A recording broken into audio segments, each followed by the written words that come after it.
పశ్చిమ గోదావరి జిల్లాలో ఉద్యోగాల పేరుతో జరుగుతున్న భారీ మోసం కలకలం రేపుతోంది. జనసేన పార్టీ అధినేత డిప్యూటీ సీఎం పవన్ కళ్యాణ్ అలాగే civil supply minister Nadendla Manohar పేర్లను వాడుకుంటూ కొందరు కేటుగాళ్లు భారీ దోపిడీకి తెరలేపారు. ప్రభుత్వంలో ఉద్యోగాలు ఇప్పిస్తామంటూ అత్తిలి మండలంలో నిరుద్యోగుల నుంచి లక్షలాది రూపాయలు వసూలు చేసినట్లు ఆరోపణలు వస్తున్నాయి. ఈ విషయం పార్టీ అధిష్టానం దృష్టికి వెళ్లడంతో జనసేన నేతలు తక్షణమే స్పందించారు. అధిష్టానం ఆదేశాల మేరకు తణుకు టౌన్ పోలీస్ స్టేషన్లో ఉభయ గోదావరి జిల్లాల కోఆర్డినేటర్ కాటం విశాలితో పాటు నియోజకవర్గ ముఖ్య నేతలు ఫిర్యాదు చేశారు.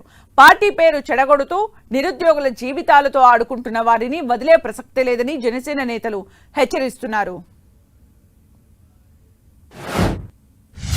ఉద్యోగాలు ఇప్పిస్తానని కొంతమంది దగ్గర డబ్బులు తీసుకుని లక్షలాది రూపాయలు తీసుకుని ఇలాంటి నిరుద్యోగులైనటువంటి యువత మీద వాళ్ళ బలహీనతను అడ్డంగా పెట్టుకుని వాళ్ళు డబ్బులు వసూలు చేసి వాళ్ళని మోసం చేశారు. ఆ విషయం మాకు తెలియజేయడం జరిగింది. అది మేము కేంద్ర కార్యాలయం నుంచి వచ్చిన ఆదేశాల మేరకు ఈరోజు తణుకు పట్టణ సిఏ గారు ఆధ్వర్యంలో ఆయనకి మేము ఈ కంప్లైంట్ ఇవ్వడం జరిగింది.